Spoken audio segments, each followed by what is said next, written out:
this morning, a lot of people are going to say, another guy didn't choose LeBron. As I said to start the show, I don't see it as that. LeBron is Muhammad Ali. He is a disruptor. He is a dissenter. He's unique in that he's not apolitical, but very political. Mm-hmm. Most athletes don't want to be. Michael Jordan didn't want anything to do with politics. Tiger didn't want anything to do.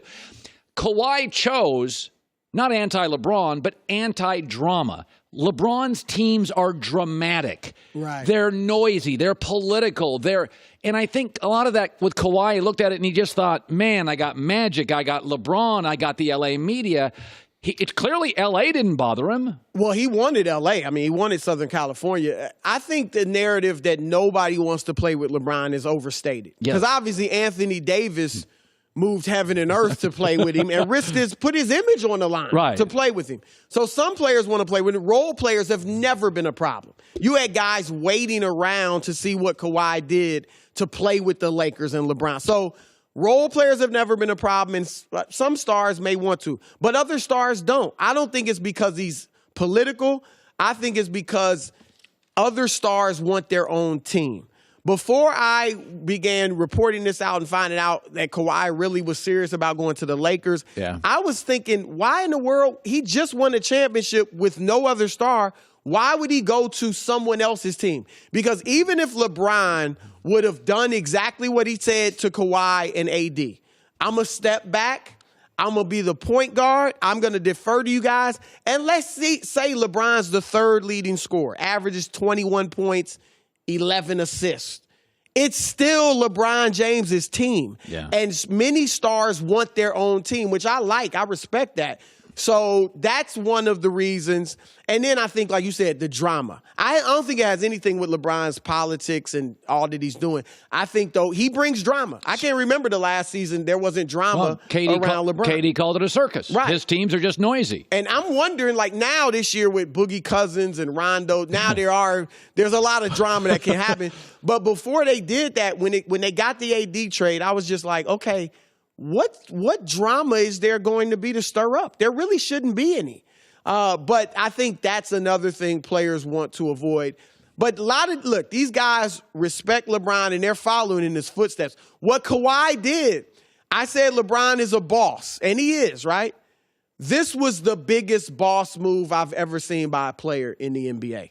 My 25 years of covering. Well, to get another star who has 3 years left on his deal, just signed the deal last year, spurned LeBron, spurned the Lakers, spurned his home area, to get him a year later to demand a trade and get it done all within a week?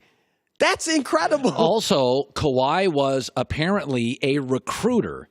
And now, you know how I feel about that. When John Wall and Derrick Rose and Westbrook are like, I don't recruit, I'm like, social media is all about salesmanship. The whole world now is projecting my image, my brand. Westbrook's very much about style, so he's projecting self and he's selling himself. Like, apparently Kawhi was a very good recruiter on the phone. One of my favorite rappers of all time, KRS-One, had a lyric, real bad boys move in silence. And I can't think of a better description of Kawhi Leonard. Like, he had the entire NBA stumped, Colin. Like you mentioned me, I thought he was going to the Lakers. So many other people were saying he was going to the Lakers. Then you had people saying he's definitely going to the Raptors. Like, he had the entire league stumped, and to keep that quiet, it was amazing. And so people underestimate Kawhi because he's so quiet. But if you look at the past few years, he's gotten exactly what he wanted. He got out of San Antonio. He wins the championship in Toronto. He gets back to Southern California. He gets his second star. He is he's something else. What do they call gangster? He's a gangster.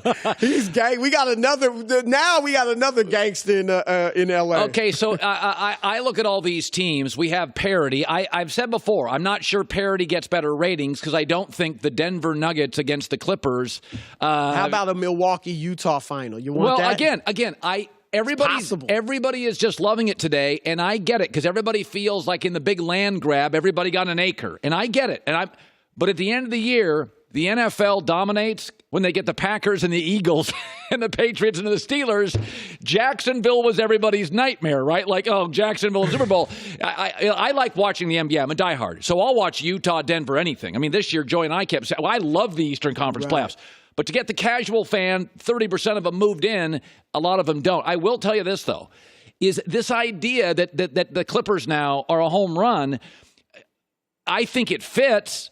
I'm not sure if the Lakers stuff fits. I mean, this morning I look at the Lakers and Rondo appears shot. Boogie's had 2 major injuries and he's only making 3.5 large. Danny Green's making 4.5 times more. Boogie's going to look at that and think, really? Danny Green I like, but what if you got to play him 30 minutes a night? Jared Dudley's a good shooter, high IQ, but kind of can't defend. The Lakers roster's odd. I think the Lakers did the best they could do. Once Kawhi went to the Clippers, what was left, they did the best they could do. And Boogie, first of all, Boogie should understand that part of the reason he's not getting big money is obviously the injuries and obviously his style of play in today's game, but it's also the attitude problems. And because he was a good soldier in Golden State doesn't make people think, oh, he's changed. He's going to be a good soldier here. No, they understand the culture they had in Golden State. Randy Moss for 2 years was perfect in New England, not before or after. So Boogie should understand, if I want to get that big bag in a year or two, I've got to be a good soldier. If he starts acting up, I don't think he will, but if he starts acting up, has an attitude, the Lakers need to get rid of him pronto. I mean, don't even waste your time. Do you like this Laker team? Well, first of all, they still have LeBron and AD. I know, but you mentioned everybody but LeBron and AD. They're shooting improved. Yes. Danny Green can shoot. Quinn Cook can shoot. They got shooters. I will say this. There's some dysfunction like last year, but I will give the Lakers. I thought Quinn Cook was a sneaky good move. That was a sneaky good move. My only hesitation is we've seen a lot of guys play well in Golden State and then they go elsewhere and they can't do it. But that said, I do like Quinn Cook. I like the Lakers, but I'm with you that the West is just stacked. I think the 8 playoff teams are set in my view, and there is this much difference between them. The Clippers, I slightly favor over the Lakers as the best team in the West. By the way, there was a popular sports opinionist who once shared these thoughts. The triple-double will hurt Westbrook. Hurt? How is it hurt him? His brand now is a stat. By the way, Magic LeBron lead the NBA all time in triple-double playoffs. Neither one talks about it. Neither one wants to be defined by it. They're both about the process, the team, the community. Nobody wants to play with Westbrook. It has nothing to do with the triple-double, though. You don't think... If he averaged 25... 10 and 7. Would the narrative be any different? No, but the triple-double became all we talked about for 3 years. Well, look, I've stood by Russell Westbrook. I respect what he's done. I think that's his legacy. He's going to be a legend, Colin. He's a legend for the triple-double. He won't win a championship, not as the main guy. Maybe, later in his career, if he becomes a role player somewhere, he could win it like a Gary Payton did. But he's not going to lead a team to a championship. Thus, a trade for him, right? If you trade for Russell Westbrook, and most GMs around the league know it, you're trading for relevancy, significance, to put fans in the stands. That's what you're trading for. And maybe a second round, maybe a third round playoff appearance. That's it. You're not trading to win a championship because know he's not leading you there. Great. I'm a legend. Basically, Allen Iverson's a legend.